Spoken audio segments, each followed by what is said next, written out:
자, 우리 자 이제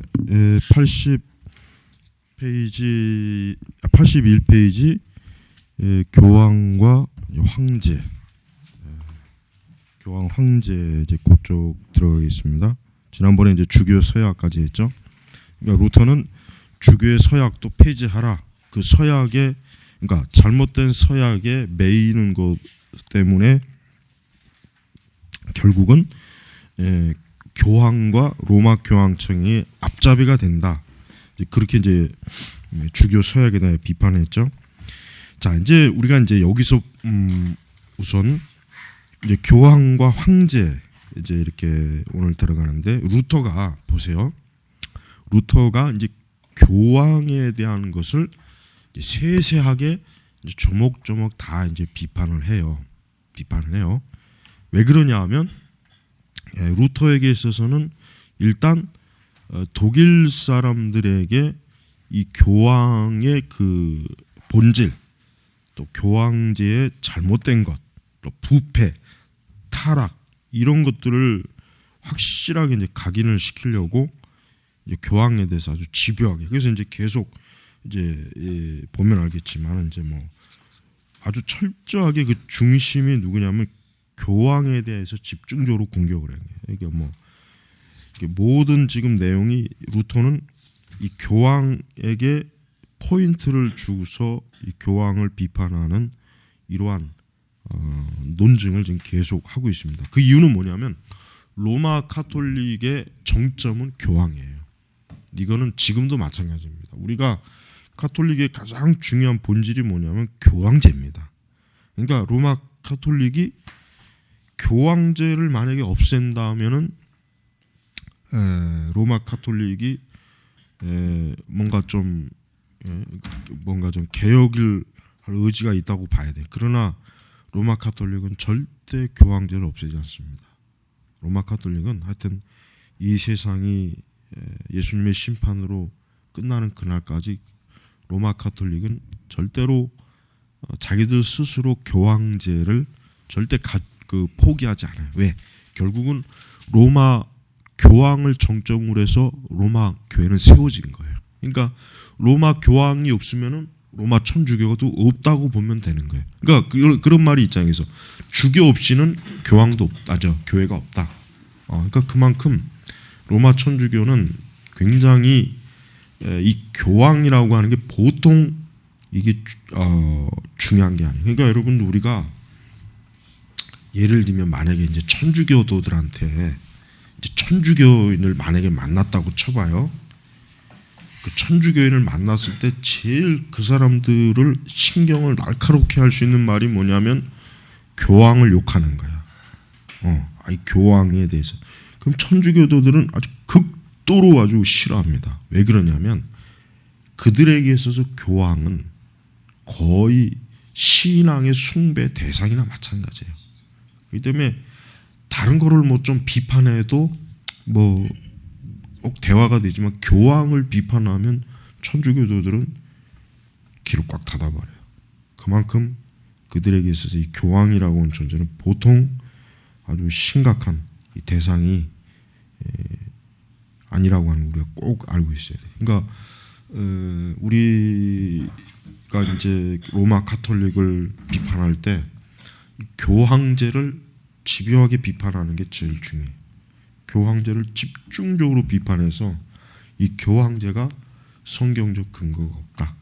그러니까 루터가 독일 귀족들에게 보내는 이 글의 중심이 비판 대상이 누구냐면 교황이에요. 계속 교황제 때문에 결국은 교황제 때문에 교회가 타락하고 교황제 때문에 거기서 모든 부패가 다 나온다는 것을 지금 독일 귀족들에게 확실하게 강요시키려고 하는 게 지금 이 글을 쓴 목적이 그거예요. 그래서 더 이상 독일 사람 또 독일 귀족들이 어때요? 교황에 대해서 더 이상 숭배하지 말아라. 교황에게 무릎 꿇지 말아라. 교황이 그리스도의 대리자라고 생각하지 말아라. 그는 오히려 뭡니까? 루터는 뭐라 그랬습니까? 루터는 교황을 적그리스도라고 그래요. 적그리스도. 자, 83페이지 보세요. 뭐라고 했습니까? 그 상반절에 교황은 성서에서 적 그리스도라고 부르는 반 그리스도, 그러니까 거의 될지도 모른다. 그러나 이제 여기서 뭐 가정을 했지만 실제로 루터는 가면 갈수록 교황이 적 그리스도라는 걸 확신합니다. 확신합니다. 그러니까 이 독일 귀족에게 보내는 글에 있어서도 사실은 거의 뭐 그냥 적 그리스도라고 보고 있어요, 자기는. 그러나 이제 좀 더 글을 좀 충격을 완화시키기 위해서 교황은 성경에서 적 그리스도가 부르는 반 그리스도, 뭐 또 오늘날 다시 안티크리스토. 그래서 왜냐하면 그의 모든 본성과 일과 행위는 뭐예요? 그리스도에게 반대되고 그리스도의 본성과 일의 파멸을 돕기 때문이다. 그러니까 루터가 교황을 적 그리스도라고 확신하는 이유가 뭐냐면 교황을 가만히 살펴보니까 이제까지 그 교황을 통한 모든 열매나 그가 하는 일이나 그의 그 종교적 그 본성을 보면은 오히려 기독교를 파괴한다 이거. 그리스도교를 파괴한다 이게. 자, 여러분 이것이 그러면 이때만 해당되느냐 이거예요. 자, 오늘날 이제 교황이 이제 새로 뽑혔죠. 이번 교황은 내가 볼 때 역대 그 어떤 교황보다도 굉장히 어때요? 아주 파격적이에요. 역대 교황들 중에 가장 일반 사람들에게 친근하다고 평가를 받는 사람이 요한 바오로 2세거든요. 근데 그 사람보다 더 굉장히 어때요? 일반 대중들에게 그 파급되는 게 굉장히 더 강해. 훨씬 강해, 훨씬. 요한 바오로 2세가 상당히 그 이전의 교황들하고 다른 평가를 받았던 이유가 뭐냐면 굉장히 바오로 이전의 그 교황들은 굉장히 권위적이었어요. 그래서 일반 뭐 사제들이나 일반 신자들과 가까이 이렇게 하거나 뭐 이렇게 대중성 있는 그런 게 전혀 없었어요. 그러니까 굉장히 막 그 천주교도들은 교황하면 뭐 진짜 거의 뭐 예수님과 동격으로 취급할 만큼 교황에게 한번 이렇게 뭐 강복을 받는, 그러니까 교황으로부터 축복한다면 그거는 뭐 하여튼 가문의 영광이다 못해 대대손손의 영광이에요. 그리고 이제 우리가 이제 케네디 가문을 보면 알지만 케네디 가문이 교황에게 굉장히 많은 그 축복, 교황청에 가서 직접 교황을 뭐 지들 말로 아련하고 그랬어요. 케네디 가문. 왜냐하면 이제 케네디 가문이 굉장히 미국에서 그 좀 영향력 있는 카톨릭 그 집안이기 때문에 이제 그거에 대한 공로를 취한다는 명분으로 이제 그 가족들 전체가 다 그 교황청을 방문해서 교황을 아련하고 뭐 그랬단 말이에요.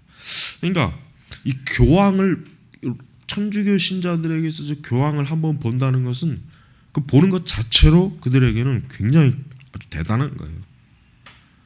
근데 요한 바오로 2세는 그 이 전임 교황하고 보다 굉장히 어때요? 대중적인 교황이었어요. 그래서 아주 틈만 나면 전 세계 곳곳을 다니면서 그 방문하고 우리나라도 이제 2번씩이나 왔고, 그래서 이 대중들과 상당히 밀접한 관계를 이 교황을 가졌다. 바오로 2세. 그 바오로 2세 그 가장 그 교황으로서의 그 성공적인 활동을 대중과의 친밀성으로 보고 있단 말이에요. 그런데 이번에 교황은 그것보다 훨씬 더해요. 그래가지고 이번에 교황은 지난번 이제 대표적으로 교황이 이제 정기적으로 고해성사를 받는 그런 이제 아주 굉장히 참 중요한, 그러나 이제 그때 교황 자신이 사제에게 자기가 먼저 고해성사를 받겠다. 자기가 먼저 사제에게 그러니까 일반 교황이 그 어떤 고해소에서 자기의 죄를 이건 카톨릭으로서 이건 보통 이거는 대단한 사건이에요. 그러니까 그 모습을 보면서 아마 굉장히 천주교도들은 엄청나게 그 열광했을 거예요. 그러니까 그 교황에 대해서 거의 정말 그 뭐라 그럴까, 정말 그러니까 진짜 뭐라 그럴까 참된 목자다. 정말 참된 진짜 제대로 된 교황이다. 아마 이런 생각이 딱 머리에 이게 각인이 됐을 거예요. 자, 그만큼 이제 이 프란체스코는 굉장히 대중들과 더 친밀하게, 거의 뭐랄까 교황이지만서도 그냥 한 성당에, 교구 한 성당에 일개 그냥 사제처럼 그렇게 행동하는 거예요. 지금 교황이 그냥 한 사람의 그 지역 한 성당의 사제처럼 그렇게 지금 행동을 하고 있어요. 그러니까 교황 밑에 있는 추기경들도 어때요? 권위를 세울 수가 없지. 교황도 저렇게 하는데 뭐 추기경이, 그러니까 이게 뭐냐면은 지금 그 카톨릭이 전략이 뭐냐, 더 이 대중 속으로 파고들겠다, 이제 이런 전략을 쓰는 거예요. 그래서 지금 이 교황은, 그러면서 이제 교황은 역시 이제 어떤 우리 개신교, 우리 성경적 관점에서 볼 땐 여전히 교황은 어때요?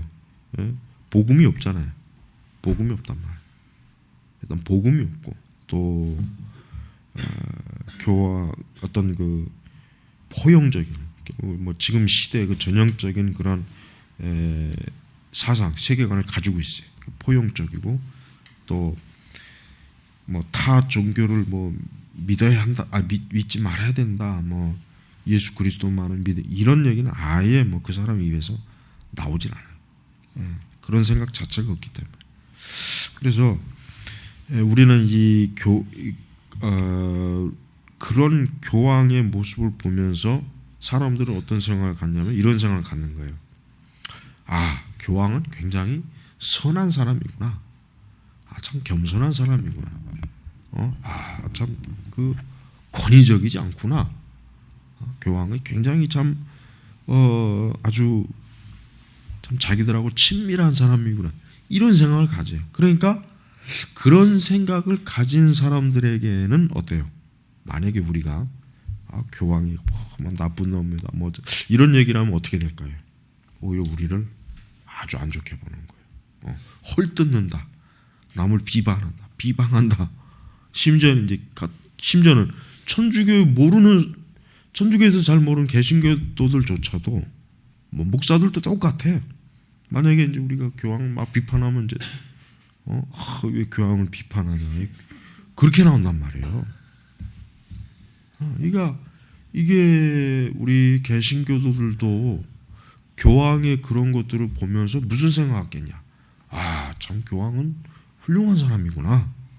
아, 참 교황은 참 우리 목회자들보다 훨씬 더 괜찮은 사람이구나. 이런 생각을 갖게 돼요. 이런 생각을. 그러니까 점점 우리 개신교도들에게도 교황은 어때요? 아주 좋은 이미지를 심어주기 때문에 어떻습니까? 가톨릭을 비판할 수가 없게 되는 거예요. 그러니까 목회자들도 그런 교황의 모습을 보면서 굉장히 좋게 받아들이고 감동을 받을 거 아니에요. 그러면은 역시 그들도 가톨릭을 비판 안 해요. 그리고 오히려 가톨릭을 비판하는 자들을 아주 이상하게 보겠죠. 나쁘게 보고. 그러니까 이게 봐요. 그 교황은 그런 자기의 그런 하나의 전략을 통해서 어때요? 가톨릭이 비판하는 거에 대해서 어때요? 무력화시키는 거예요. 그래서 가톨릭을 비판할 수 있는 여지 자체를 어때요? 없애버린 요소라는 거예요. 만약에 교황이 아주 권위적이고 막 그러면은 사람들이 교황을 막 비방하겠죠. 또 그러니까 교황이 이제 바로 지금 시대의 사람들이 가장 좋아하는 게 뭐냐? 그러니까 권위의 파괴를 좋아하는 거예요. 권위의 파괴. 그러니까 자기가 가지고 있는 그 본래의 교황의 권위를 아주 싹 청산해서 사람들로 하여금 가톨릭에 대해서, 또 교황에 대해서 어떤 절대 비판적인 소리가 나오지 못하도록 그렇게 이제 하는 거예요. 우리나라도 8월 15일 날 교황이 온다는데, 우리는 참 이게 굉장히 좀 이게 심각한 걸 우리가 여기 받아들여야 돼요. 왜냐하면 교황이 한번 오게 되면은 가톨릭 신자가 증가해요. 교황이 한번 방문하면은 가톨릭 신자가 굉장히 또 증가하고, 또 뭡니까? 한국에 있는 가톨릭 교회가 아주 그냥 뭐랄까 힘을 얻어요. 아주 강력한 파워를 얻어요. 왜냐하면 교황은 국가 원수급이거든요. 그러니까 대통령이 그냥 오면은 청와대도 방문해서 대통령하고 딱 그런 가톨릭 교도들이 얼마나 막 자부심을 갖겠어요. 얼마나 자부심을 갖겠냐고. 그러니까 그런 거 하나하나가 지금 우리 개신교에 굉장히 위협적이고, 그다음에 이제 개신교도 자체 안에서 지금 이미 에큐메니칼 이런 운동이 활발하기 때문에 내가 볼 땐 교황이 오면은 우리 개신교 지도자들도 만나는 그런 그 순서가 있어요. 한국 기독교 뭐 청연합회니 뭐 NCCK니 뭐 이런 그 한국국 개신교도들을 대표하는 대표자들 있죠. 뭐 총회장들 이런 사람들하고 만나는 그게 있단 말이에요. 그래서 어때요? 교황은 그 자리에서 좀 더 개신교 지도자들에게 어때요? 좀 더 종교 간의 일치, 평화. 이게 뭐 개신교뿐만 아니라 불교, 우리 한국의 뭐 조계종이나 이런 여타 다른 기타 종교들도 종교 지도자들하고 만나요. 만나서 우리 종교 간에 서로 하나 되자, 화해하자, 다투지 말자, 서로 일치하자. 그 사람이 그런 메시지를 줄 거란 말이에요. 그러면 다 거기에 공감한다고요. 그럼 이제 개신교 또는 그렇지 않아도 당연히 WCC를 대회 이제 로마 천주교가 업저버 형식으로 참여해서 이제 막 그 뒤에서 이제 막 여러 가지 이제 뭐 조정했는데, 그러니까 이제 우리 개신교도들은 교황을 만나면 또 이제 껍벅 그 앞에서 이제 죽죠, 이제. 여러분 이게 얼마나 이게 지금 심각한지 우리가 알아야 돼요. 이게 보통 심각한 게 아닙니다. 결국 그런 현상이 일어나면 일어날수록 교회는 어떻게 됩니까? 더 성경에서 멀어지는 거예요. 더 멀어지는 거란 말이에요. 그러니까 이런 루터나 칼빈 같은 사람이 점점 더 뭐예요? 그냥 전혀 뭐 이제 중요한 기독교계 인물이라고 하는 취급도 못 받는 거예요. 그러니까 여러분, 우리가 이런 현상을 볼 때 우리가 지금 결국 종교 개혁이라고 하는 것을 결국 무의미하게 만드는 게 가톨릭의 전략이란 말이에요. 그러니까 결국 루터나 칼빈이 한 이 모든 일들이 무의미한 일이다, 쓸데없는 일이었다. 지금 그 전략이 지금 얼마나 잘 먹혀들고 있는지 우리가 알아야 돼요. 그래서 우리가 이 종교 개혁에 관련된 우리가 글이라든가 신학을 왜 집중적으로 공부해야 되느냐? 종교 개혁을 무의미하게 여기는 지금 신학교나 신학대학들에서 종교 개혁을 중요하게 가리키는 학교가 어디가 있어요? 그런 학교가 어디 있어요? 없어요. 거의 없어요. 거의 없어요. 종교 개혁을 집중적으로, 그것도 바르게, 종교 개혁도 에큐메니칼적인 관점으로 종교 개혁을 가리키면 그건 말짱 도루묵이에요. 그건 완전 도루묵이라고. 진짜 이렇게 루터나 칼빈의 글을 우리가 읽고 또 종교개혁 시대의 그 상황을 우리가 알고 집중적으로 그걸 공부해야 되는데, 가르쳐야 되는데 안 한단 말이에요. 지금 그런 신학교가 어디 있어요? 우리 한국에 그런 신학교 없어요. 그냥 교회사 시간에 뭐 종교개혁사는 배우겠지. 그러나 학생들로 하여금 이 종교개혁이라고 하는 게 굉장히 중요한 것이다, 그걸 인식시키는 그런 교수들이나 그런 학교가 있냐 이거예요. 없어요. 나는 없다고 봐요. 없다고 봐. 그러니 그런 것을 그렇게 배운 학생들이 목사가 되면 결국 그들이 결국은 나와서 저는 WCC나 그런 데 참여하는 거예요. 에큐메니칼 컨덕에 참여하는 거예요. 종교 간의 벽을 허무는데 다 그런 역할들을 하는 거란 말이에요. 그들이. 그리고 신자들에게는 그러겠죠. 천주교는 이단이 아니다, 우리가 같은 기독교다. 다 그들이 그렇게 가르치지, 천주교는 이단이다, 잘못된, 우리하고는 극과 극의 적그리스도의 종교다, 교황은 사악한 자다, 적그리스도다, 이렇게 성도들 이렇게 가르치겠냐 이거예요. 안 가르치죠. 안 가르치지. 그래서 그 어떤 것보다도 여러분, 우리가 이 교황과 교황제, 이 가톨릭의 이런 부분에 대해서 우리가 정말 확실하게 알지 않으면은 절대 여러분 바른 목회 사역을 할 수가 없다는 걸 우리가 알아야 됩니다. 자, 그래서 교황과 황제, 교황은 제단에서 황제에게 기름을 붓고 왕관을 씌우는 일 외에 그에 대하여 어떠한 권위도 가져서는 안 된다. 그러니까 이제 교황이 세속 권세자들을 임명할 수는 있지만 이제 그런 임명식에서 그런 권위를 행사할 수 있지만 그러나 그 이상, 그러니까 더 이상 그 이후부터는 뭐 왕 자기 어떤 정치적인 그런 요구 조건을 황제나 왕에게 영향력을 미치려고 하지 말아라, 참견하지 말아라. 이걸 얘기하는 거예요. 이걸. 사실은 뭐 교황이 황제에게 기름을 부고 왕관을 씌우는 것은 루터가 이제 여전히 중세 시대의 영향을 받고 있다는 증거예요. 중세 시대. 오늘날 우리가 이 부분 교황이 지가 뭔데 그러니까 오늘 식으로 하면 교황이 대통령을 임명하거나 수상을 임명한다는 거예요. 말도 안 되는 거죠.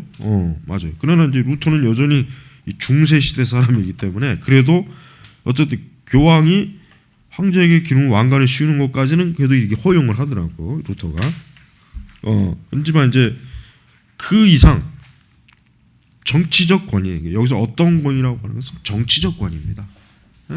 교황이 지 멋대로, 지 마음대로 어떤 황제를 막 이렇게 좌지우지해갖고 어떤 자기 이익을 막 추구하거나 그러지 말아라. 그겁니다. 이것은 주교가 제왕의 기름을 붓고 왕관을 씌우는 것과 마찬가지다. 그래서 또 앞으로는 황제로 하여금 교황의 발에 입맞추게 하거나 그의 발 아래 앉게 하거나 혹은 저들이 주장한 대로 교황이 말을 탈 때 등자세를 잡게 하거나 말고삐를 강제로 붙잡게 하는 저 사악한 교만에 결국 구해서는 안 돼. 그만큼 이 교황이 어때요?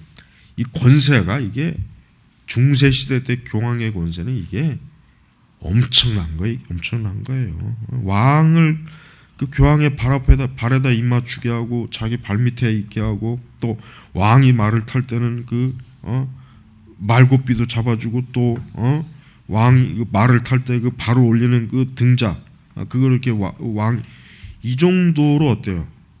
이 교황이 엄청난 왕이의 왕이에요. 왕. 그러니까 중세 시대 이 교황의 권력이라고 하는 것은요, 이게 상상을 초월하는 거예요. 상상을 초월하는 거란 말이에요. 이제 이런 교황을 한번 뭉개온 게 나폴레옹이라고. 이런 교황을 아주 깔아뭉갠 게 나폴레옹. 나폴레옹이 아주 그 교황을 교황이 그 관을 씌우려고 할 때 자기 손으로 직접 나폴레옹을 썼단 말이에요. 교황이 씌워주는 거 말고 내 손 자기 손으로 썼대. 그러니까 완전히 교황을 그냥 개떡같이 여긴 거지. 그러니까 잘한 거예요, 그거는. 그러니까 그때부터 이제 나폴레옹 이후부터 이제 교황의 이 권위가 서서히 이제 세속 권력자들도 교황을 이제 좀 이제는 배척하는 교황을 아주 그래서 교황의 권세라고 하는 것은 중세 시대가 최고의 정점이었어요. 루터의 종교개혁이 일어나기 전까지가 로마 가톨릭에게 있어서는 최고의 교황으로서의 권세의 정점이에요. 정점. 그때가. 그러나 종교개혁 이후로 이제 유럽에서 이제 반 정도의 영향력을 거의 뭐 상실했고 그런 적대적인 이제 더 이상 교황에게 이제 전체가 다 호의적으로 바라보지 않았단 말이에요. 그래서 이런 그 교황의 그 행태는 굉장히 어때요? 루터가 볼 때는 아주 과도한 권위를 행사한 것이다 이거예요. 전혀 그리스도와 닮지 않았다 이거예요. 예수님은 나귀를 타고 예수님은 가난한 자, 비천한 자와 함께하고 그들을 섬겼는데 교황은 왜 이렇게 교황은 높은 자리에 앉아갖고 심지어 왕들조차도 자기가 좌지우지하면서 이렇게 하느냐? 이게 지금 루터가 강하게 제기하는 거예요. 응? 그래서 82페이지 하반 중반에 교황의 이러한 과도하고 또 너무 주제넘고 사악하고도 나움이 있는 이 행위들은 뭐예요? 악마가 조작해낸 것들이다. 그렇죠. 악마가 조작해. 그러니까 이거는 하나님에게서 온 것이 아니다 이거죠. 이런 교황의 이런 행태는 겸손하신, 정말 비천하고 정말 가난하고 황금을 소유하지 않고 군마를 타지 않고 정말 왕궁에서 태어나지, 이 예수님과의 비교해 봤을 때 교황은 어때요? 엄청난 주제넘, 이 그리스도의 대리자라고 하는 자가 그 그리스도보다 훨씬 더 아주 그냥 존경을 받고 엄청난 황금 마차에 타고 왕들에게 추앙받고, 이게 어떻게 그리스도의 대리자가 될 수 있냐 이거죠. 이게 마귀가 조작해낸 것이 이게 어떻게 하늘로부터 권위냐, 이게 지금 얘기하는 거예요. 그래서 하반절에 교황은 하늘에 계신 그리스도의 대리자가 아니라 뭐예요? 지상에 걸어다니신 그리스도의 대리자다. 깔보는 거죠, 진짜 루터가. 그러니까 주제넘게 하늘에 계신 그리스도의 대리자를 흉내내지 말아라. 네가 대리자 말아라. 사실 예수 그리스도께서는 대리자가 필요가 없죠. 필요가 없단 말이에요. 왜 대리자가 필요하겠습니까? 예수님이 결국 대리자가 필요하다는 건 예수님이 뭔가 이 지상 사역에 있어서 부족하다, 불완전하다 이런 뜻이거든요, 사실은. 근데 완전하신 주님께서 무슨 대리자가 필요하겠어요? 그분이 완전히 통치하고 계시는데. 자, 그래서 우리가 이런 부분들에 있어서 루터의 인식을 우리가 알아야 돼요. 신학생들이 그러니까 이런 글들을, 루터의 이런 글들을 읽어봐야 이 종교 개혁이 이게 없을 수가 없어. 이게 없어서는 안 됐구나. 이 종교 개혁이 반드시 필요했구나. 이 교황이란 작자들이 역사적으로 이런 짓을 했구나 하는 것을 알아야 지금 저 교황이 저런 식으로 양의 탈을 뒤집어 쓰고 있으면서 얼마나 전 세계의 많은 사람들을 미혹하고 있잖아요. 지금 천사처럼 자기가 마치 예수 그리스도처럼 양처럼 저 탈을 뒤집어 쓰고 있는 거 봐요. 탈 껍데기. 그냥 아주 이웃집 친절한 할아버지처럼 아주, 그러나 그는 양의 탈을 뒤집어 쓴 늑대. 마귀야, 마귀. 마귀가 결국 수많은 사람들의 영혼을 어때요? 갉아먹으려고 저렇게 껍데기를 뒤집어 쓰고 있는 거라면. 근데 그걸 알아볼 줄 알아야 되는데, 목사들이 그걸 알아볼 줄 알아야 되는데, 신학생들이 그걸 알아볼 줄 알아야 되는데, 그 껍데기에 다 홀려가지고 거기 미쳐갖고 그렇게 있으니 그게 제정신입니까 그게? 그 다음에 이제 제일 아주 추악한 게 뭡니까? 콘스탄틴 황제의 기증. 이 콘스탄틴 황제의 기증이 뭐냐면, 이 문서가 뭐냐면은, 자 보세요. 로마가 이제 멸망하잖아요. 어거스틴 그 시대에 반달족의 침입으로 로마가 멸망합니다. 그때 교회가 무슨 짓을 저질렀냐면은, 그때 이제 뭐냐면은 결국은 로마 제국의 그 황제가 자기의 그 정치적 권한을 로마 교회 주교 교황에게 줬다 하는 것을 문서로 이제 쓴 거예요. 근데 그게 나중에 다 발각이 된 거예요. 이게 위조 문서라고 발각이 된 거예요. 우리 저기도 배웠잖아요. 우리 지난 어제 우리 그 르네상스. 그게 발각이 된 거예요. 근데 그 발각되기 전까지는 교황이 그 왕들에게, 황제들에게, 자 봐라, 내가 바로 로마 황제로부터 이렇게 위임받은 권세를 행하고 있는데 너희들이 감히 너희들이 과거에 로마의 땅에 붙여먹고 사는 너희들이 교황인 나를 무시할 수 있겠느냐? 내 권한에, 내 권세에 너희들이 감히. 그러니까 왕들이 그 문서를 보는 순간 꼼짝을 못하는 거야. 왜? 로마 제국의 황제로부터 정치적 권한을 이어받은 그 문서를 왕들이 보니까 교황의 권위를 인정할 수밖에 없거든. 왜? 지금 현재 자기들이 가지고 있는 그, 자기들이 현재 통치하는 그 지역이 다 뭐예요? 옛날에 로마 제국의 땅이었단 말이에요. 다. 그리고 로마 제국의 그 모든 것들을 물려받은 것이란 말이에요. 이걸 통해서 이제 교황이 그 강력한 교황권을 형성한 거예요. 그런데 나중에 이게 다 들통났죠. 위조된 것이라고 말해요. 그러니까 지금 루터가 콘스탄틴 황제의 기증에 관한 전대미문의 거짓말 역시 동정의 것이다 이거예요. 동정. 이게 다 거짓말, 아주 위선으로 그냥 사기를 치다가 걸려가지고 우리 아이들 말로 뽀록 난다 그런 거죠. 애들 청소년들 말로. 여러분 이게 지금 이게 얼마나 이게 웃기는 짓이 이게. 그러니까 여러분 교황들은요. 하여튼 이것들은 이게 정상적인 인간들이 아니에요. 이것들은 완전히 지금도 그렇지만 이 세상 권력에 완전히 취한 놈들 이것들은 지금도 아주 이 세상 권력이라고 하면 아주 돈, 권력, 하여튼 이거에 완전히 그냥 마시간 애들이 교황이란 말이에요. 그러니까 절대 교황의 그 어떤 저들이 무슨 짓을 해도 거기 송어가 넘어가면 안 돼. 자, 우리 잠깐 쉬고.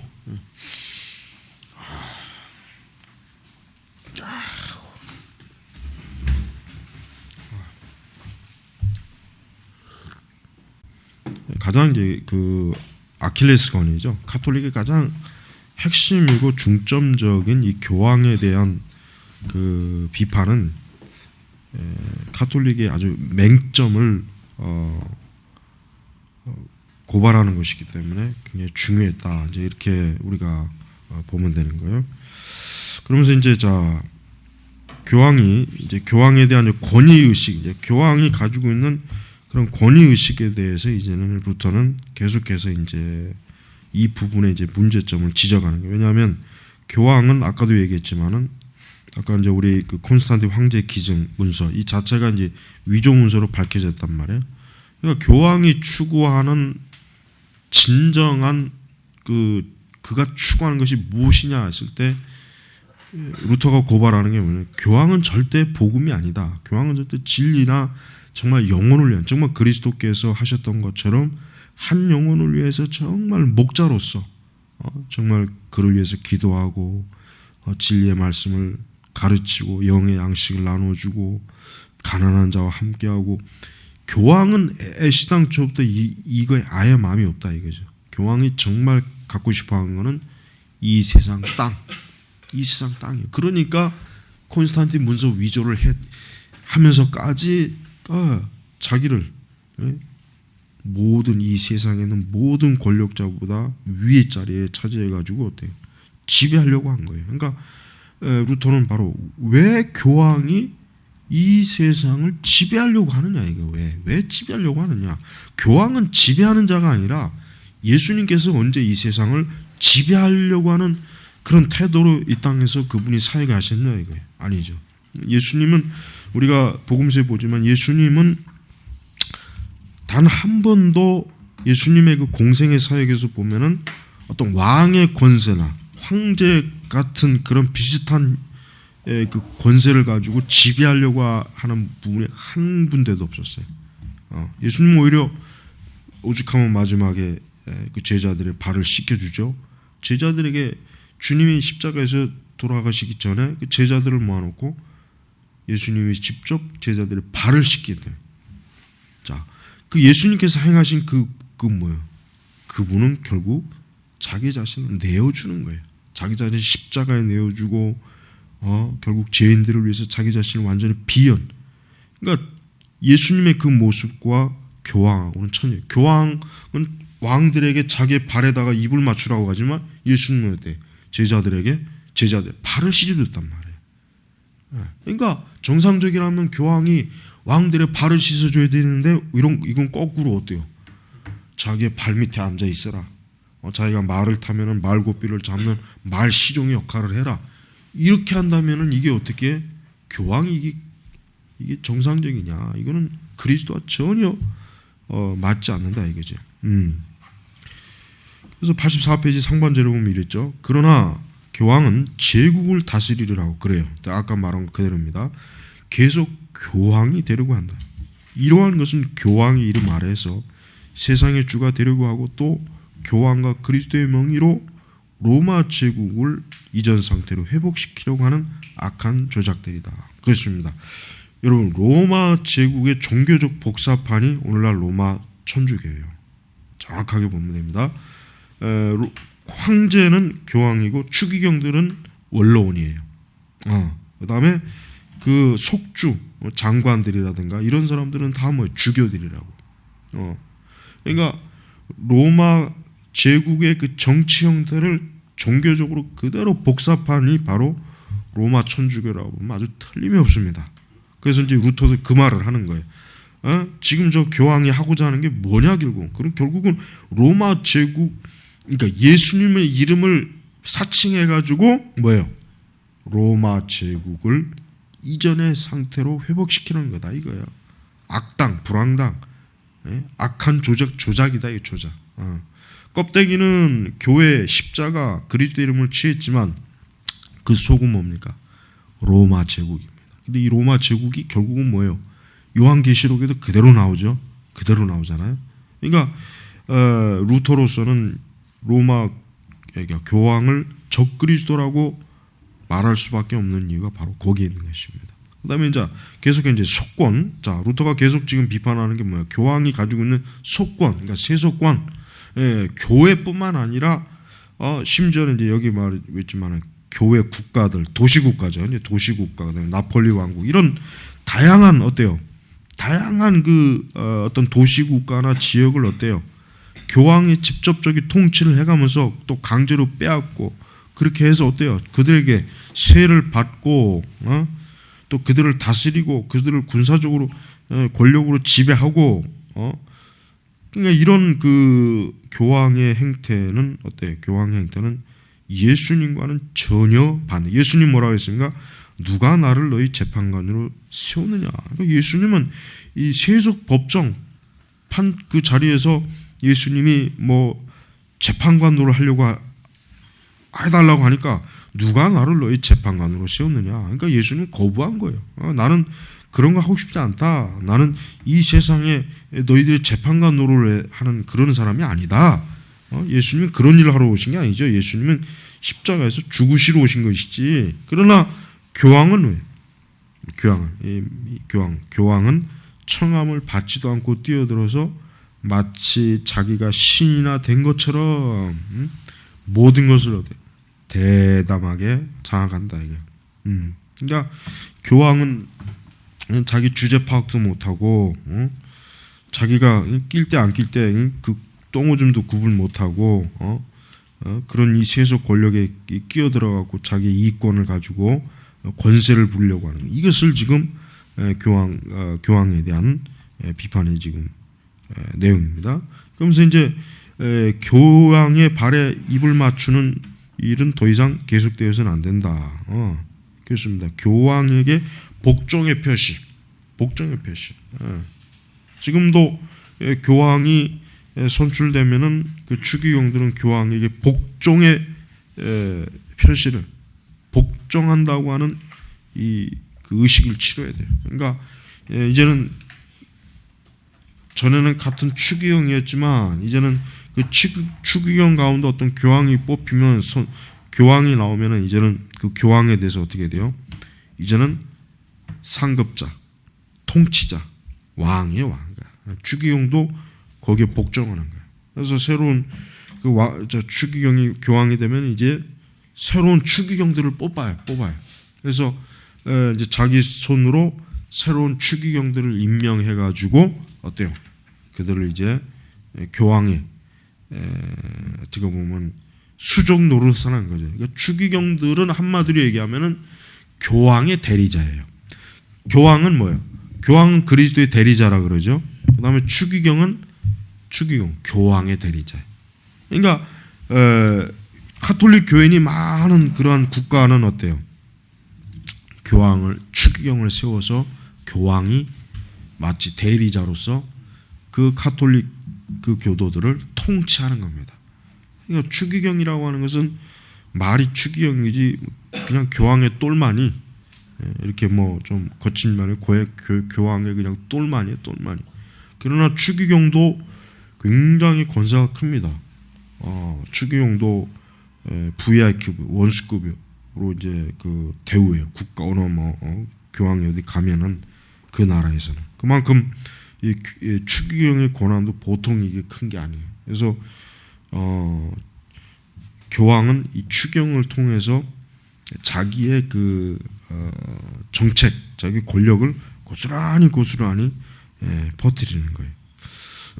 자, 그래서 이제 계속 넘어가서 지금 이제 뭐 이제 교황에 대한 경의, 이제 교황의 한 사람을 가톨릭 교도들이 또 그 밑에 있는 여러 또 가톨릭 고위 성직자고 누군 간에 그 교황에게 지나친 경의를 표하는 거, 뭐 발에 입을 맞춘다든가, 그 앞에 이 무릎을 꿇는다든가, 그 다음에 또 완전히 어떤 복종을 한다든가,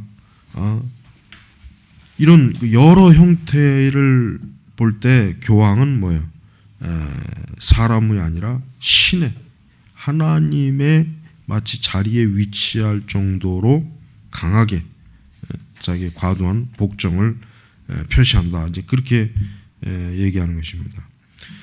그래서 87번의 하반절에 보면 이런 말이 있잖아요. 그리스도는, 요컨대 로마에서는 그리스도는 무가치하게 여김을 받고 교황이 중요하게 여김을 받는다. 그런데 또 저들은 우리에게 이런 반 그리스도적인 죄들을 시인하고 찬양하고 존경하라고 위협하며 강요한다. 이것은 하나님이 거역하는 것이요 모든 그리스도 교리에 거역하는 일이다. 그러니까 교황은 스스로가 뭡니까? 로마 교황 자체도 그렇지만 스스로가 어때요? 교황에게 복종하라. 교황에게 어때요? 너희가 완전히 교황을 그리스도의 대제로서 완전히 그분을 섬겨라. 그분에게 너희 자신을 완전히 의지해라. 의탁해라. 무엇을 말하든 교황이 요구하는 것을 다 따르라. 이런 그 요구사항, 이런 그 경애를 교황이 지금 아주 체계적으로 그것을 하나의 의식 제도로서 만들어 버렸다. 이제 그것을 이제 얘기하는 것입니다. 그래서 이제 88편 넘어가면은 로마 순례의 폐지. 자, 여러분 이슬람 교도들은 자기 일생에 메카를 꼭 한 번은 순례를 하는 그 의무가 있어요. 이슬람 교도의 의무가. 그런데 중세 시대 때에도 지금 뭐가 있었냐면 로마를 한번 꼭 순례하는 거.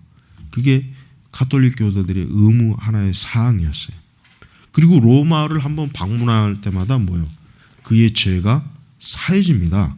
그냥 단순히 방문하는 게 아니에요. 그런데 지금 그 루터가 바로 그 문제를 지금 제기하는 거예요.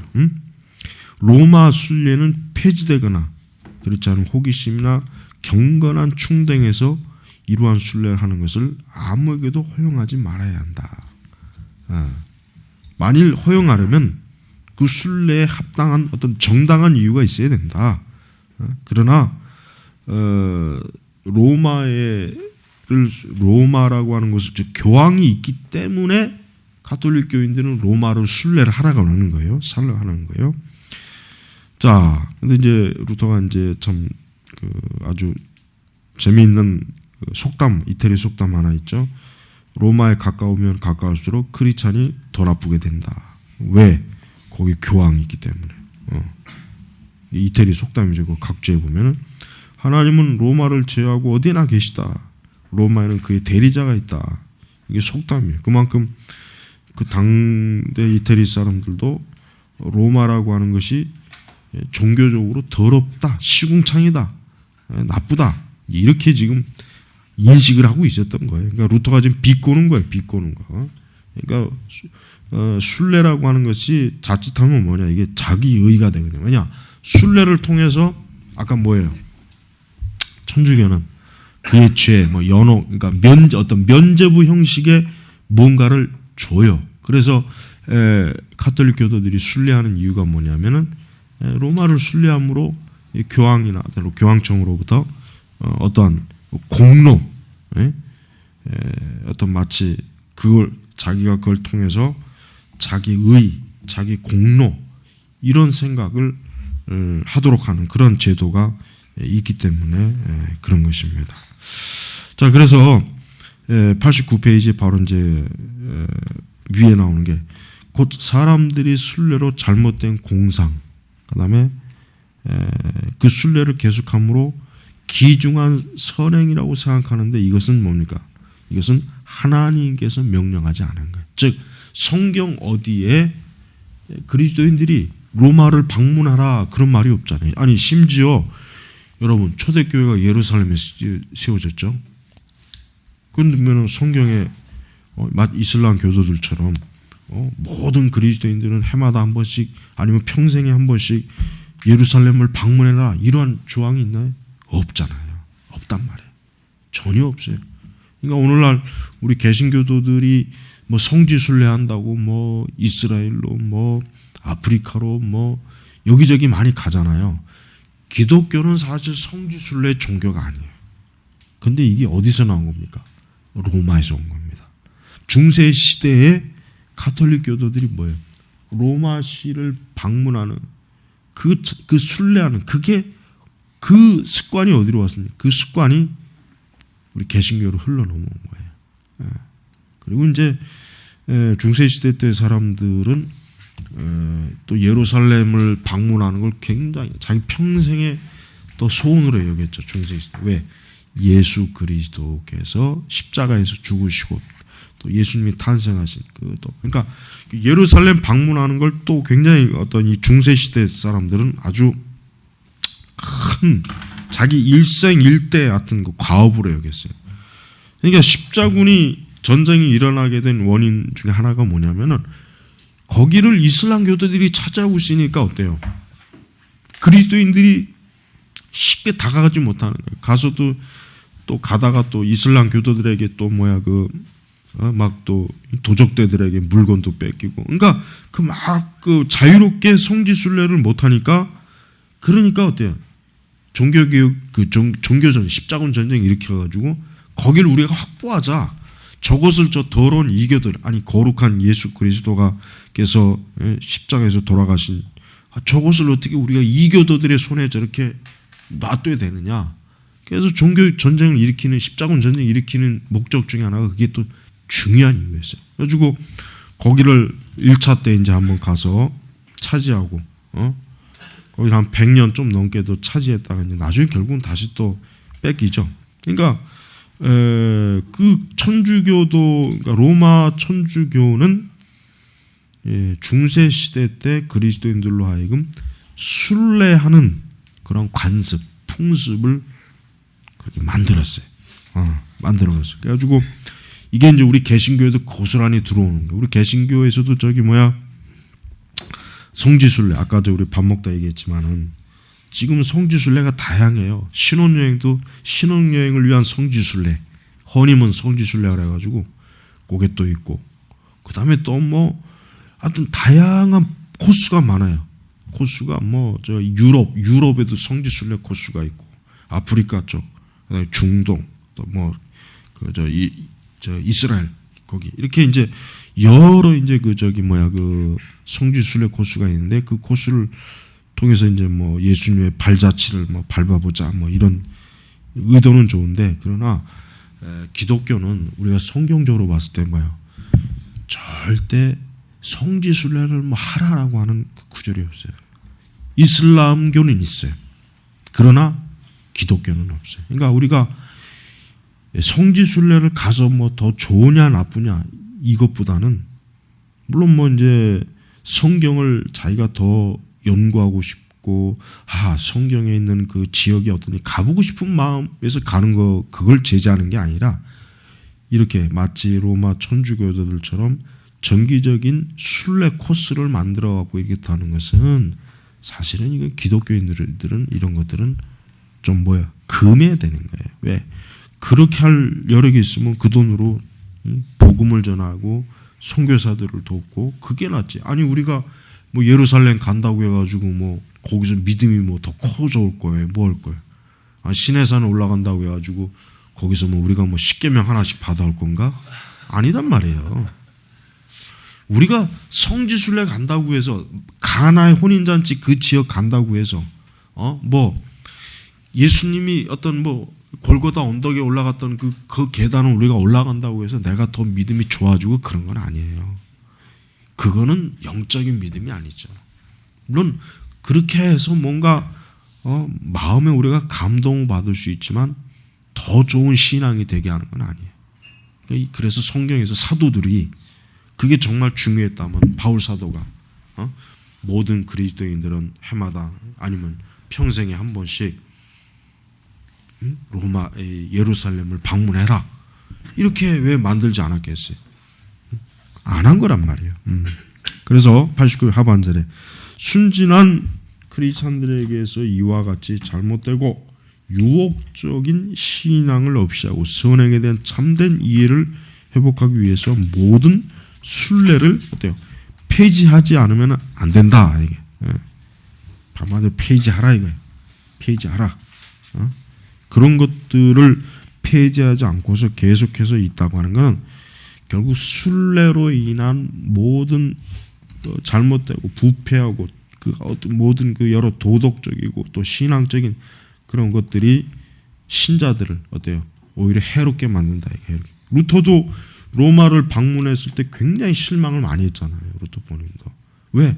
그 전까지는 정말 그 로마 하면은 진짜 교황이 있는 곳이고 참 그곳에 가면 자기 어떤 신앙이 막 정말 고뇌가 해결될 것 같고 막 그랬지만 오히려 거기 가가지고 어때요? 루터가 아주 엄청나게 실망을 했어요. 왜?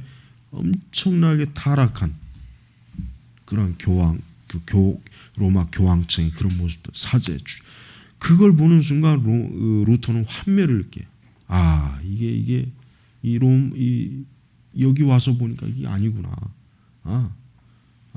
거기서 자기가 자기의 죄를 해결해 보기 위해서 그 돌계단을 오르락내리락 해보지만 그거 그렇다고 해가지고 자기에게 구원의 믿음과 확신, 어떤 그리스도로부터 자기의 죄를 사함받았다는 그 믿음, 그게 생기는 게 그게 아니었던 거예요.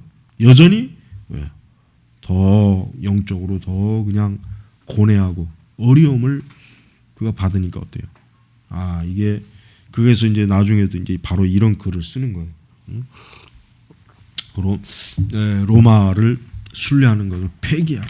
이런 것들을 빌미로 해서 돈을 걷고 또 면죄부에 해당되는 또 무슨 뭐 사면 사죄 그런 것들을 베푼다는 건 성경에 전혀 근거하지 않는 그런 것이다. 이제 그렇게 얘기하는 것입니다.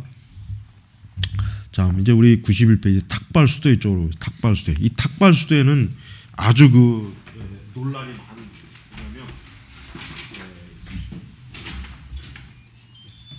이 탁발수도회는 우리가 저 르네상스와 종교개혁 시간에 좀 얘기했죠. 르네상스와 종교개혁 시간에 이 탁발수도회에서 얘기했죠. 이 탁발수도회는 쉽게 얘기하면은 여러분 우리나라 불교에도 보면은 가끔 이제 승려들이 뭐 이렇게 상점이나 집에 돌아다니면서 목탁 두들기면서 뭐 이렇게 쌀 달라 뭐 이렇게 하잖아요. 이게 뭐라 그 시주 받는다 그러죠. 여러분 중세 시대 때 탑발 수도승들이 꼭 그 일을 했어요. 이 사람들도 뭐요? 돌아다니면서 뭐 설교도 하고 뭐 이제 그러니까 수도에서 나왔으니까 수도사들이니까 그 사제와 같은 어떤 그런 것들을 심지어는 뭐 어제 얘기했지만 이 간이식 이동용 뭐요? 제대 그러니까 미사 어디에서나 미사할 수 있는 그런 것까지 가지고 다니면서 사람들에게 고해성사도 받고 그러면서 돈을 받고 이런 걸 했단 말이에요. 근데 이 탁발수도회가 문제가 많았어요. 왜냐하면 이 탁발수도회가 이 사람들이 정상적인 신학 교육을 받고 제대로 이 어떤 성직 체계를 받고 하는 것이 아니라 말 그대로 수도사들이기 때문에 통제가 안 되는 거예요. 통제가 안 되는 거예요. 그러니까 이 탁발 수도승들이 어느 지역에 가면 그 지역에 있는 그 지역의 정상적인 그 사제들하고 이게 충돌이 많은 거예요. 굉장히 많았다고. 그래가지고 이 탁발 수도회들이 굉장히 다니면서 사실은 뭐 영적으로 더 좋은 영향을 준 것이 아니라 오히려 무리를 많이 일으킨 거예요. 무리를 많이 일으켜가지고 지금 그 루터는 이것들도 개혁을 해야 된다. 이거 왜 무분별하게 이 탁발 수도승들이 여기저기 쏘다니면서 왜 문제를 일으키도록 이것을 내버려 두느냐? 이게 지금 이 수도원 개혁이 굉장히 문제였어요. 여러분 이제 중세 시대 때 수도원이라고 하는 것은 그 굉장히 쉽게 얘기하면은 자 초기에는 안 그랬어요. 초기에는 우리가 수도원이 생긴 이유가 뭐냐면 초기에는 뭐예요? 진짜 경건한 열망을 가진 정말 소수의 사람들이 정말 온전히 뭐예요? 자기를 그리스도에게 헌신하고 바치자. 그래서 이제 프란치스코 같은 경우도 마찬가지고 이 수도의 시작은 굉장히 소박하고 정말 그 출발은 아주 경건했어요, 사실. 그런데 이게 어떻게 나중에 하면 이게 사업이 되는 거예요.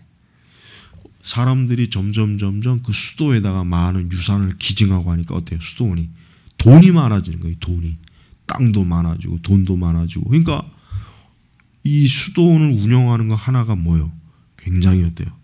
많은 황금, 보물이 들어오는 하나의 종교 사업이 돼버렸어요. 그때부터 이제 이 수도원이 이제 변질이 되는 거예요.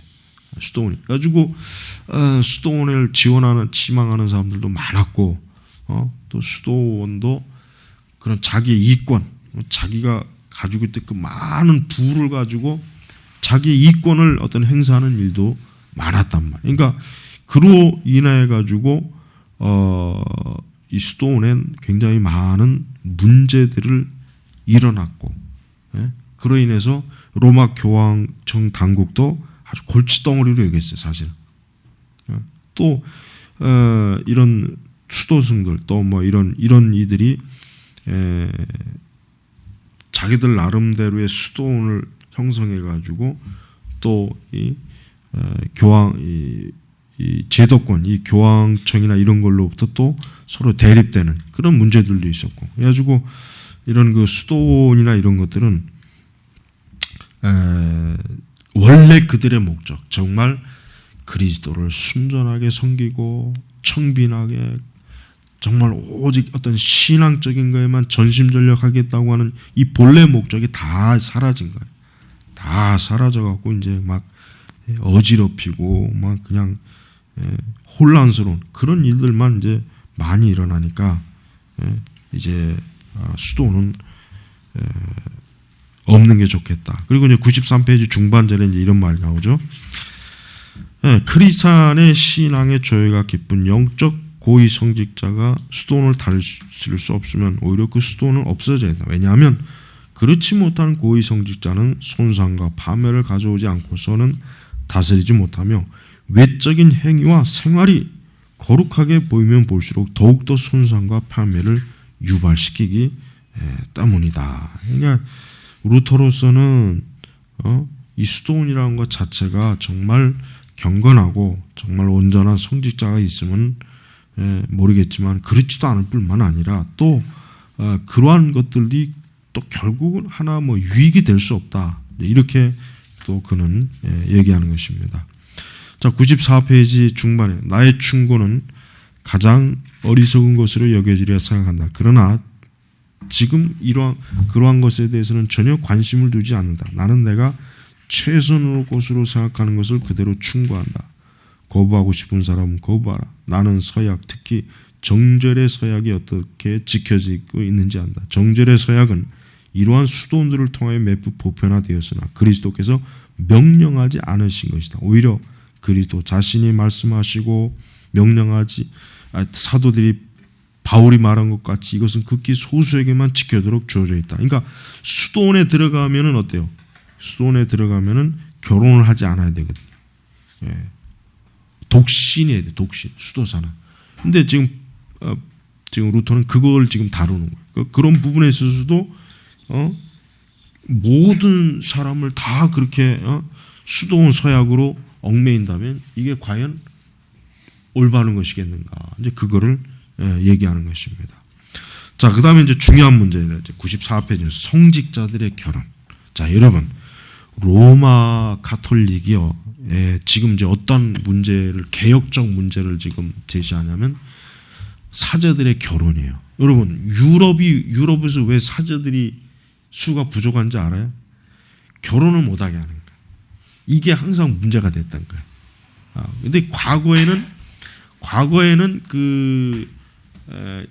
어쨌든 그 평생을 그 좀 뭐라 그럴까 독신 사제로 하는 그 부분에 대해서 그래도 사제 지원하는 사람이 많았는데 이제 이 독신 사제가 많은 문제를 일으킨 거예요. 어떤 문제? 아동 성추행. 이게 여러분 문제 굉장히 심각해요. 이게 지금 더 드러나지 않아서 그렇지. 지금 시시해서 그렇지. 이 천주교 사제들의 이 아동 성추행이나 이런 게 미국에서도 굉장히 심각해. 아주 이거 때문에 이 소송비 되느라고 아주 뭐 허리가 힐 정도로 굉장히 심각해요.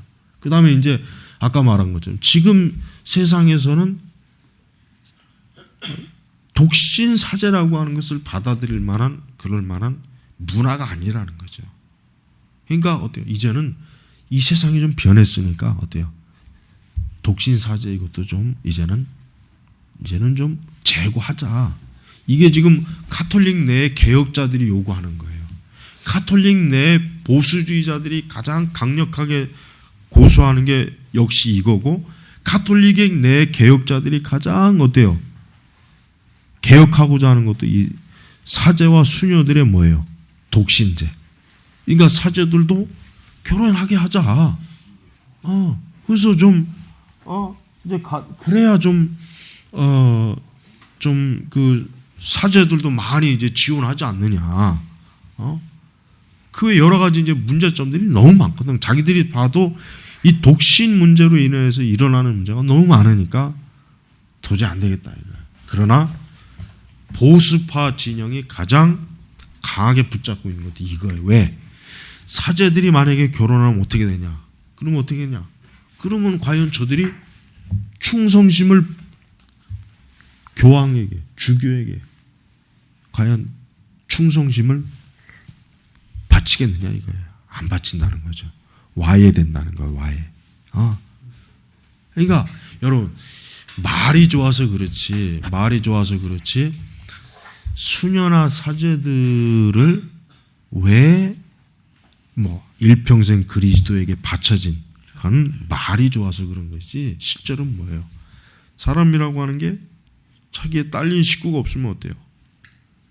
조직의 충성심이 강해요. 근데 만약에 결혼을 하게 되고 그렇게 되면 어떻게 되냐? 이 가톨릭의 그 조직적 아주 일관된 조직적 충성도가 어떻게 되냐? 약화되거든요. 그리고 사제가 결혼하면은 자기 재산을 형성하거든요. 근데 여러분 로마 가톨릭 사제들이 늙으면 어디로 간지 알아요? 그 사제들만 모이는 양론이라 이딴 게 있어요. 거기서 그냥 죽을 때까지 살다가 죽는 거예요. 은퇴하면 굉장히 쓸쓸하대. 그거는 그 사제들이 은퇴하잖아요. 이제 평생 혼자 있었잖아요. 아무도 없는 거지. 가족도 없지 이제는 친척도 없지. 혼자 그냥 쓸쓸하게 살다가 그냥 죽는 거예요. 그럼 그들이 평생 동안 받았던 돈, 사제도 월급 받잖아요. 그럼 그들이 평생 받았던 돈, 그거 다 어디로 갑니까? 다시 교회로 가는 거예요. 그 사람들이 뭐 정부에다가 기금 내겠어요? 다시 어디로 갑니까? 수녀들도 똑같아요. 평생을 뭐 그리스도에게 헌신된 동정녀로, 그러나 나중에는 쓸쓸하게 자기들이 모여있는 거기서 그냥 산다 죽는 거예요. 그게 얼마나 비참합니까 그게? 여러분 그게 바로 지금까지 로마 천주교가 사제 독신, 수녀 독신을 유지하는 하나의 중요한 원인이 돼. 왜? 로마 교회로서는 아까울 게 없어요. 결국은 다 로마 교회로. 그리고 철저하게 충성을 어때요? 바칠 수 있고 요구할 수 있고 다른 거 신경 쓸 일이 없잖아. 그러니까 이제 루터나 칼빈도 이 독신제를 굉장히 많이 비판했어요. 왜? 이 독신제가 굉장히 많은 도덕적 문제도 일으키지만은 어때요? 정신적이고, 그 정말 수녀들도 그렇지만은, 그 기독교 문서선교에서 나온 그 책, 그 가톨릭 사상평가, 천주교 사상평가 보면은, 로마 천주교가 결국 이 사제나 수녀, 특히 수녀들이라고 그 노동력을 착취한다 이거 착취. 엄청난 착취라 이거죠. 그러니까 사실 여러분 수녀가 없으면요 가톨릭이 돌아가질 않아요. 그래도 우리나라는 아직도 수녀 지원자가 그래도 넉넉 그래도 좀 뭐 아직은 부족하지 않지만은 이 유럽이나 이런 데는 또 수녀도 급감한다고 지원자도. 그러니까 가난한 나라 또 아직도 좀 문화적으로 뒤떨어진 나라는 사제나 수녀들이 공급이 딸리질 않아요. 그러나 유럽이나 서구는 어때요? 계속해서 급감합니다. 그러니까 지금 대책이 뭐냐? 빨리 그래서 나는 이번 이 교황이 이 사제나 사제나 수녀의 독신제를 혹시라도 폐지할 것이 아닌가 그런 생각도 해봐요. 근데 그러나 이제 이게 보수파에서 만만치 않은 문제예요. 굉장히 저항이 클 거예요. 아마 만약에 이제 사제나 수녀에 대한 그 독신제를 폐지한다 그러면은 아마 기존에 있는 사제나 수녀들이 엄청 반대할 것 같아 내가 볼 때. 그럴 수도 있어. 그리고 또 하나 뭐냐? 여러분이 천주교인들하고 얘기하다 보면 이런 게 있어요.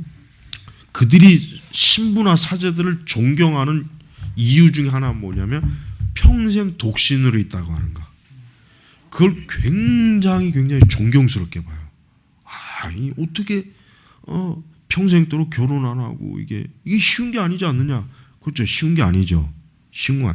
그러니까 여러분 천주교 신자들이 사제에게 굉장히 이 존경심을 가진 이 복종심과 존경심을 가지는 주요 원인이 뭔지 아십니까? 결혼을 하지 않기 때문에 그래요. 그게 굉장히 커요. 굉장히 큽니다. 그러니까 일반 천주교 신자들은 사제 평생 하나님께 바쳐진 사람 결혼도 안 하고 독신으로 봐라 이게 진짜 하나님께 바쳐진 사람이다. 우린 저렇게 못하지 않느냐. 그러니까 저렇게 하시는 분을 존중해야 된다. 존경해야 된다. 복종하는 거예요. 그러니까 천주교 신자들이 사제에 대한 복종은요. 개신교인들이 목회자들의 이렇게 순종하는 거하고는 차원이 틀려요. 그렇지만은 여러분, 그러나 그거는 우리가는 성경에서 어떤 근거도 발견할 수 없다는 걸 우리가 알아야 돼요. 일단 분명히 바울은 목회 서신에서 무엇인가 한 아내의 남편이어야 된다 그랬어. 장로의 목회자의 조건은. 그러니까 여러분 이 사제라고 하는 것 자체 말, 이 프리스트, 이 사제라는 말 자체도 신약 성경에는 이 어원의 근거가 전혀 없는 거예요. 전혀 없는 거예요. 이거는.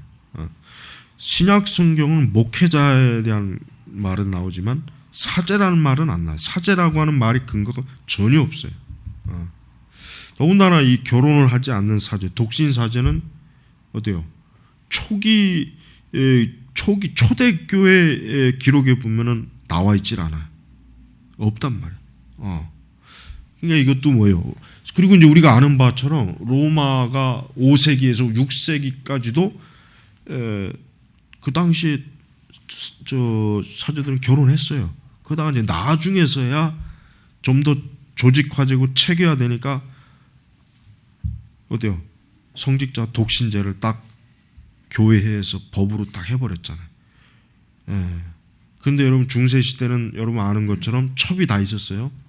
그 당시 교황이나 교회 성직자들은 다 첩이 있었어요. 그리고 그거를 일반 신자들도 다 알고 있었어.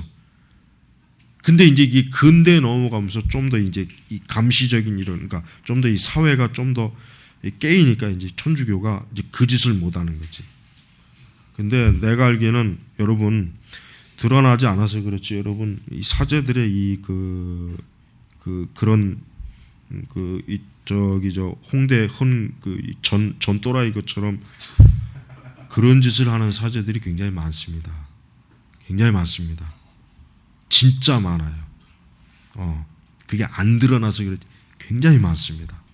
그러니까 여러분 봐요. 이 악의 근원이라고 하는 것은요, 이게 정말 이게 참 추악한 거예요. 그러니까 여러분, 천주교 신자들이 나는 그래요. 웃기는 얘기예요. 목사님들은 결혼하니까 부정하고, 신부는 결혼 안 하니까 더럽고, 그래? 그럼 한번 까 뒤집어 볼까? 누가 진짜 더 지저분한가? 한번 까 뒤집어 볼까? 난 그런 말도 하고 싶더라고, 솔직한 얘기로. 그래, 한번 신부하고 목사하고 진짜 한번 까 뒤집어 봐서 누가 더 지저분한지 한번 해볼까? 난 그런 말도 하고 싶더라고, 진짜. 그 다 사기치는 거예요. 걔네들 얼마나 그 지저분한 게 많은데. 여러분, 예수님께서는요, 인간의 어떤 그 무슨 뭐 결혼을 안 하니까, 독신이니까, 사제니까 너는 더, 예수님이 그런 말씀 안 했어요. 사도들도 그런 말 안 했습니다. 그러니까 이 자기 공로, 자기 의를 드러내는 이런 그 종교는 애초부터 기독교 복음하고는 안 맞는 거예요. 여러분, 우리가 지금 우리 다음 시간에 배우겠지만 성직자들의 결혼 문제를 왜 루터가 끄집어낸 줄 아십니까? 벌써 이미 그때도 이런 악한 일들이 너무나 심했거든. 이때는 뭐 정말 드러내놓고 뭐 첩을 뒀으니까 당연하다고 여긴 거예요. 당연하다고. 첩도 하나인가 둘, 셋. 교황들은 교황 레오 10세 같은 놈은 뭐 사생아만 해도 뭐 몇십 명 뭐 그렇게 막 누가 지 자식인지도 모를 정도로 그 사생아들이 많았어요. 여러분, 고아원이 왜 생겼습니까? 그 수녀원에 생긴 거 아니에요, 그거? 우리나라도 언젠가 옛날에 수녀원 파보니까, 공사 때문에 파보니까 그 밑에 애기들 육 올라오고 막 그런 일이 있었다고 하더라고요. 그러니까 여러분, 이거 우리가 무엇이 진짜 거룩한 건지를 알아야 돼요. 껍데기를 하얗게 칠하면 뭐하겠어? 그 속이 시체가 뒤둥그는데. 자, 오늘 과목은 여기서 마치고 이제 좀 쉬고 다음